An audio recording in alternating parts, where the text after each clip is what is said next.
Aleluia, glória a Deus, louvado seja o nome do Senhor.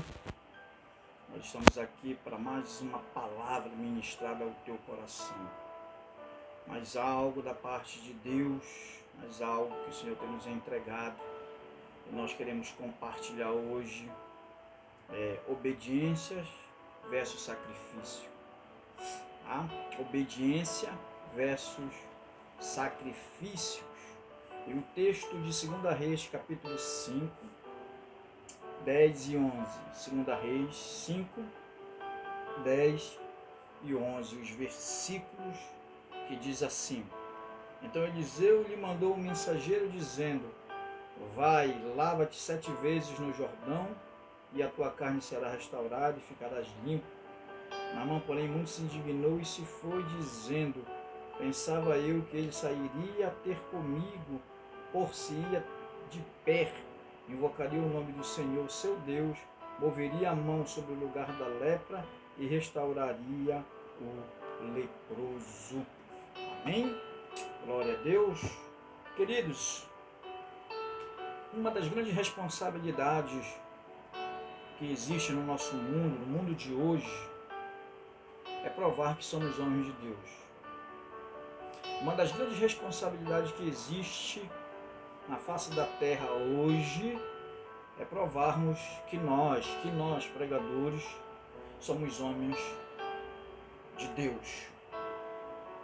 Porque nós temos um chamado de Deus. Nós temos um legado da parte de Deus. E entenda, não fomos nós que escolhemos isso. Por exemplo, não foi eu que escolhi o ministério.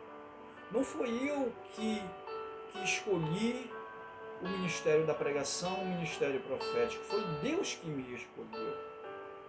Eu nunca quis, eu nunca desejei ministério algum. Eu sempre fui da igreja, eu sempre participei da igreja, mas nunca imaginava que um dia eu pudesse ser chamado por Deus. Porque é isso que a Bíblia diz. A Bíblia diz que foi Ele que nos escolheu. Se Ele nos escolheu, Ele nos capacita.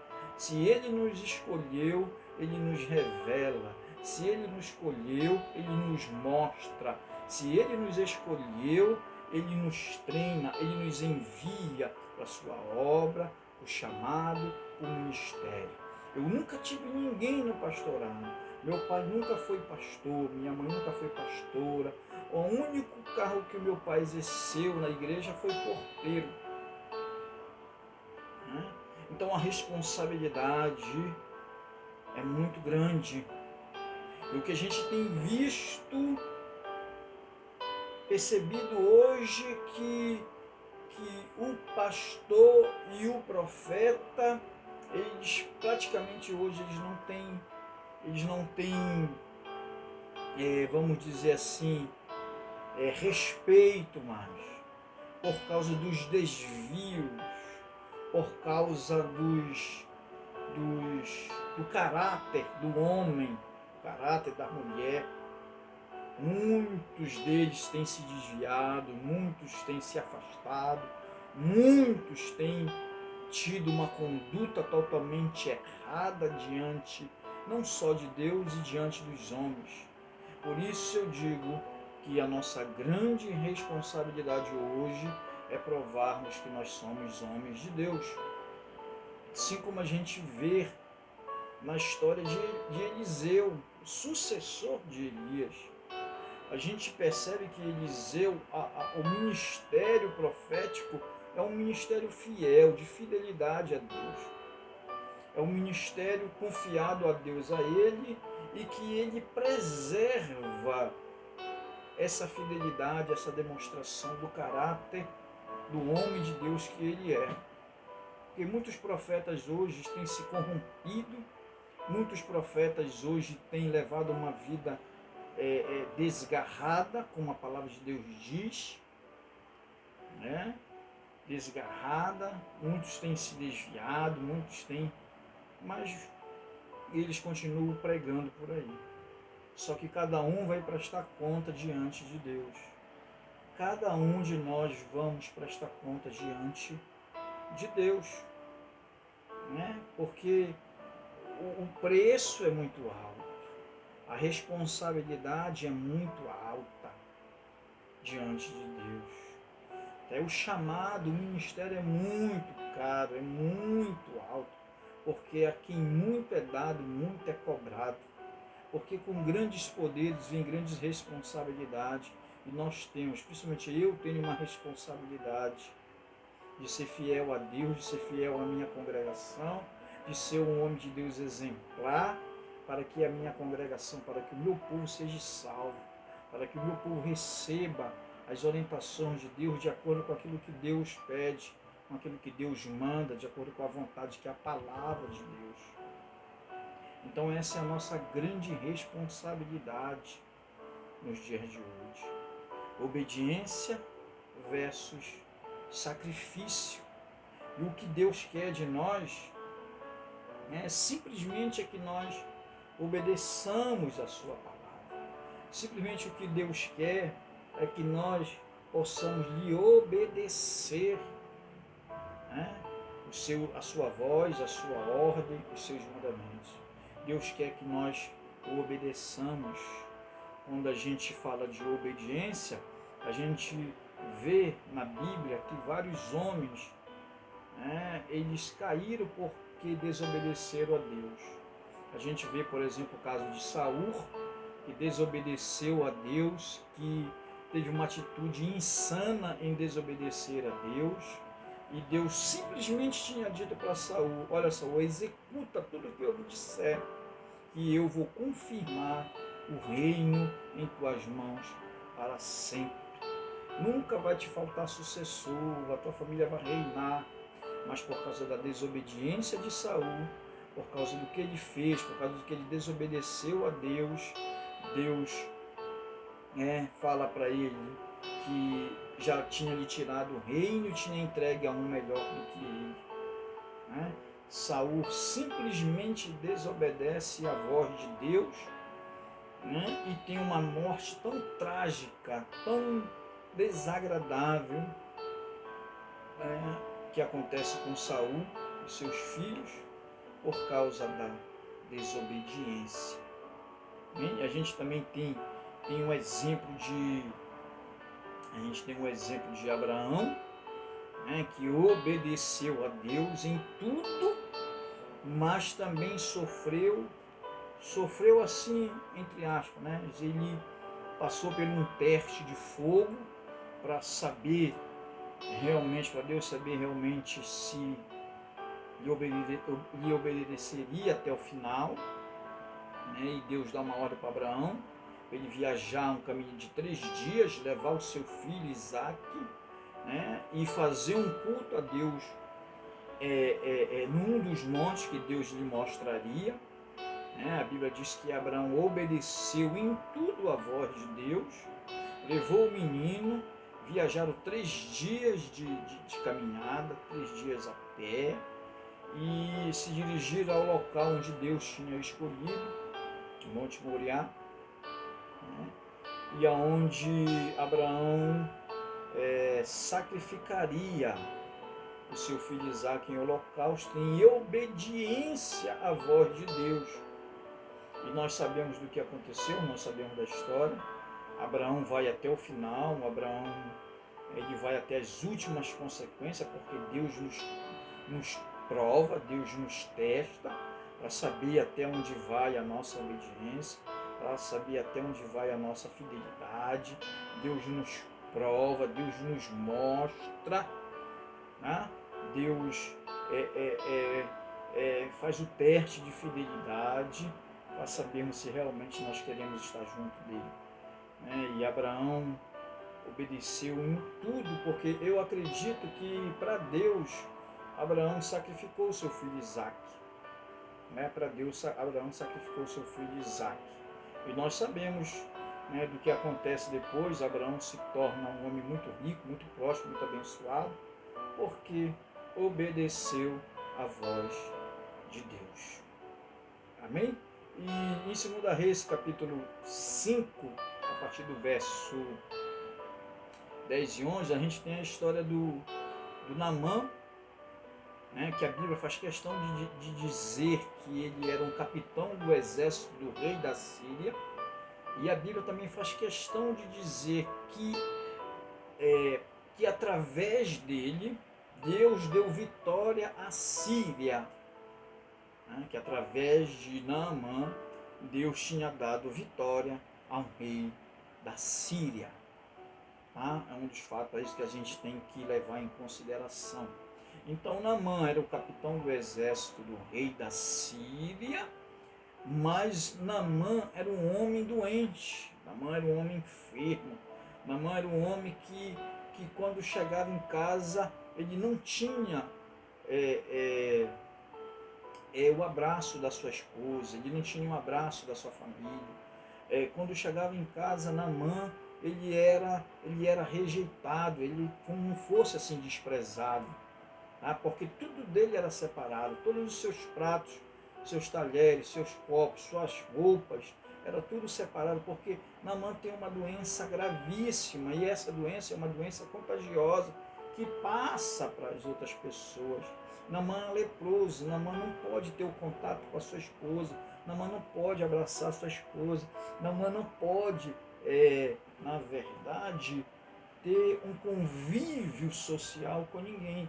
Mas no reino ele é um homem destacado, fora ele é um homem destacado, fora ele é um homem de princípios, de valores, de alta hierarquia, de alta patente, é um homem reconhecido, porque ele tem uma armadura que impede, né, de ver a sua doença. Ele tem uma armadura e quando ele sai para combate, as pessoas não reconhecem a sua enfermidade, a sua doença, mas ele é reconhecido como um general, como um vencedor, como um conquistador. Mas no seu lar, na sua casa, ele é um homem que não pode ter o aconchego da sua esposa, ele é um homem que não pode abraçar ninguém, ele é um homem praticamente, como se fosse dizer assim, solitário. Tá? Um homem doente, um homem fora do contexto da vida familiar, vamos dizer assim. Mas Naamã, ele de qualquer forma, assim, ele acredita que algo possa acontecer dentro da sua vida. Naamã, eu acredito, eu creio que dentro da perspectiva de vida que ele tem, ele ainda possa acreditar, né, no seu milagre, porque ele é um homem religioso, ele é um homem que cultua um Deus diferente. Então ele de repente pode ter uma fé, uma crença para que o leve a acreditar que ele possa ser curado. Ah, eu acredito assim, porque tudo existe, tudo tem um propósito diante de Deus, tudo tem tudo tem uma ligação, tudo Deus prepara, tudo Deus une para que coisas grandes aconteçam, tudo tem um elo, tudo tem uma ligação de Deus para que as coisas aconteçam. Então, na casa de Naamã morava uma menina que a Bíblia faz questão de dizer que era escrava, uma israelita, uma jovem, uma adolescente, que ficou morando ali naquela casa, e aquela criança e aquela jovem, ela percebeu, ela descobriu a doença, a enfermidade do seu Senhor. Ela descobriu o estágio de vida, de doença, de distância que havia, porque ela mora ali naquela casa, ela sabe do que acontece. Então, ela percebendo isso, ela conversa com essa senhora e diz: olha, tomara que o meu Senhor estivesse em Israel, né? Conhecesse o Deus de Israel, estivesse diante do profeta que está em Israel, e ele lhe curaria da sua lepra, lhe curaria da sua enfermidade, lhe curaria da sua doença, lhe curaria dessa distância, desse abismo que existe dentro do seu lar. Porque é de pessoas assim que nós precisamos, queridos. Nós precisamos de pessoa que nos leve para mais perto de Deus. Nós precisamos de pessoas que nos ensinem o caminho da verdade, o caminho de Deus, a direção que nós devemos seguir. Nós precisamos de pessoas que sejam os nossos amigos verdadeiros, que nos direcione para o caminho de Deus, para mais perto de Deus. Olha a atitude daquela menina, ela era escrava, ela era escrava dentro daquela casa, mas ela não era escrava, ela era livre. Por quê? Porque ela foi para ali com uma finalidade, com um objetivo, mostrar para aquela família, para aquele general, que existe um Deus, no céu, que pode curar todas as nossas enfermidades, pode curar todas as nossas dores, todos os nossos anseios. Existe um Deus no céu que é maior que a lepra. Existe um Deus no céu que pode restaurar o convívio social, que pode trazer uma esposa de volta, que pode trazer uma cura, que pode restaurar uma cura, uma AIDS, uma gripe, um vírus, qualquer coisa que possa estar afastando a pessoa. Eu conheci um homem que foi curado de leptospirose. Eu conheci 2 jovens que foram curados de leptospirose, que nunca ninguém escapa de leptospirose. Eu conheci 2 pessoas que escaparam da leptospirose, porque existe um Deus que cura, existe um poder na oração, existe um poder na intercessão, existe um poder na palavra. A palavra tem poder, a palavra tem força, a palavra tem direção. E aquela menina disse: tomara que meu Senhor estivesse diante do profeta que está em Samaria e ele lhe curaria da sua lepra.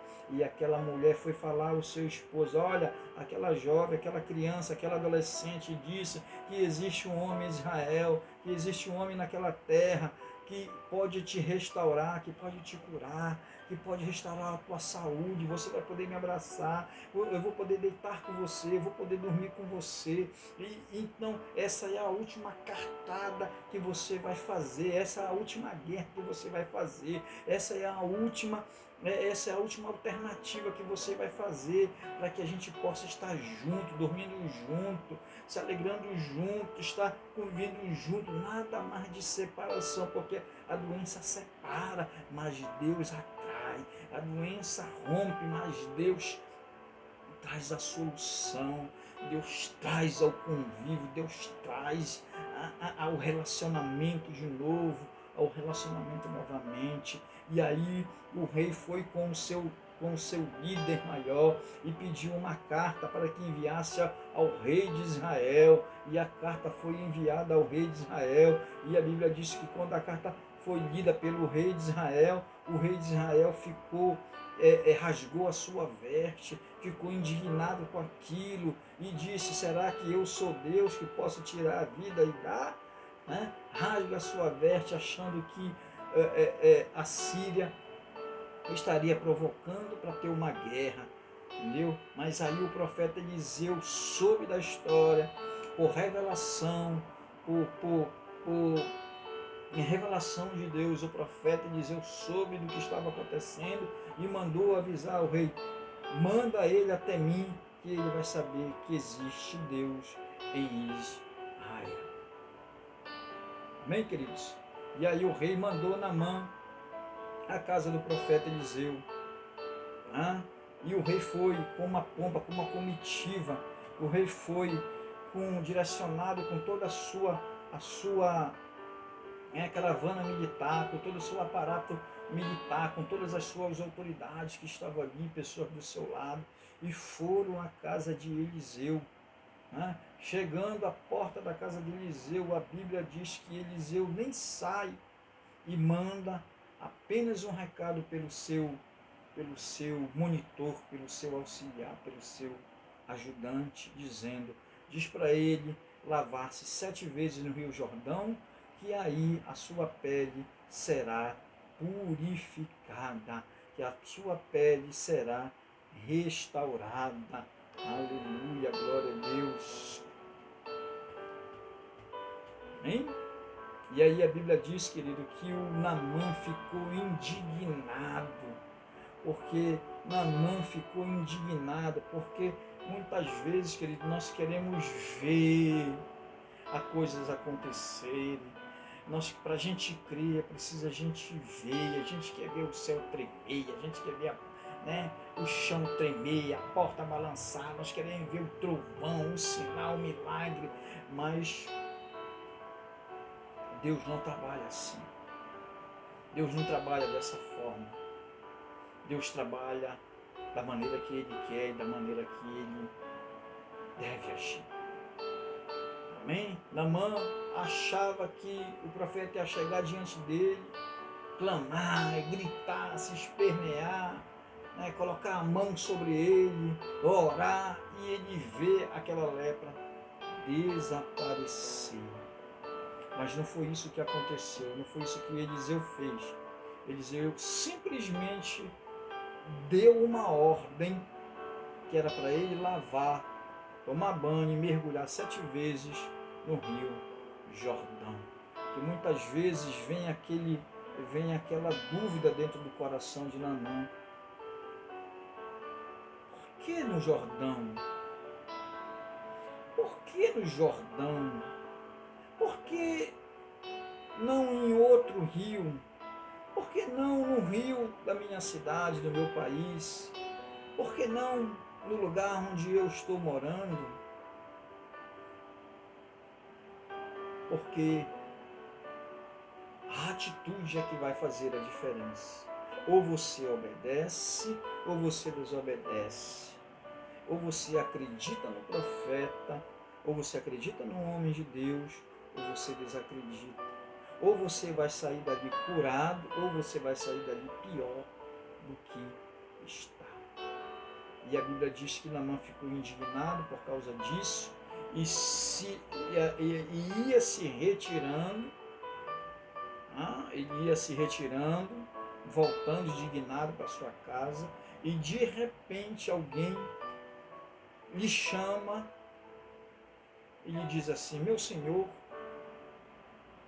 se o profeta lhe pedisse algo impossível, você não ia fazer? Se o profeta lhe pedisse algo impossível, você não iria fazer? Quanto mais mergulhar 7 vezes no Jordão. Amém? Porque é de pessoas assim que nós precisamos, todos os dias, para nos incentivar, para nos mostrar que vai dar certo, para dizer que nós vamos conseguir, para dizer que vale a pena acreditar, que vale a pena crer, que vale a pena depositar nossa confiança, nossa fé em Deus. Nós precisamos de pessoas assim, que estejam todos os dias do nosso lado para dizer: vai dar certo, Rinaldo, vai dar certo, Deus é contigo, Deus vai te abençoar, Deus vai mudar a tua história. Aleluia! Nós precisamos de pessoas assim que nos incentivam para chegar mais perto de Deus, mesmo com a nossa pequena fé, mesmo com a nossa incredulidade. Pessoas precisam estar perto de nós para nos empurrar para mais perto de Deus, para nos dar aquele empurrão, para nos dar aquele incentivo de que vai dar certo, de que Deus vai mudar a história, de que Deus vai mudar a circunstância, de que Deus vai mudar a perspectiva e a visão que nós temos, do milagre, da incredulidade, para o milagre acontecer lá na frente. Nós precisamos de pessoas que nos levem para mais perto de Deus. Nós precisamos desses amigos verdadeiros que possam nos ajudar, que possam estar conosco. Sabe que um jovem disse para mim que a partir do dia 4 de novembro vou dar aula na Catedral do Pastor Lorival.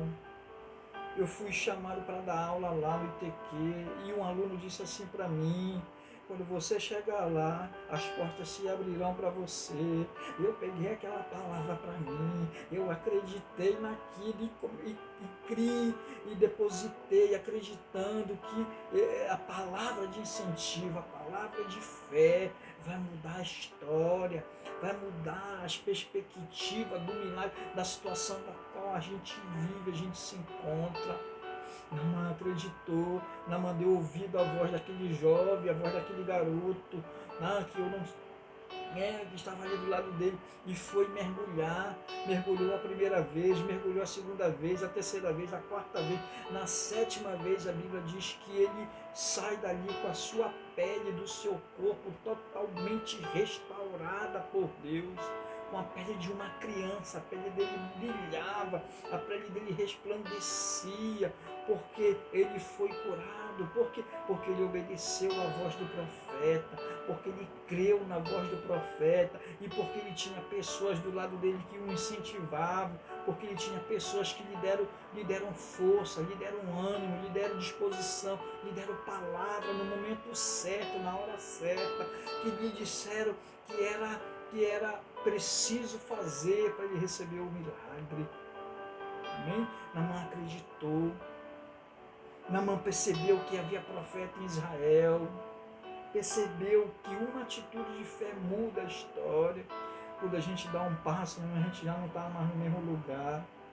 Deus quer nos abençoar.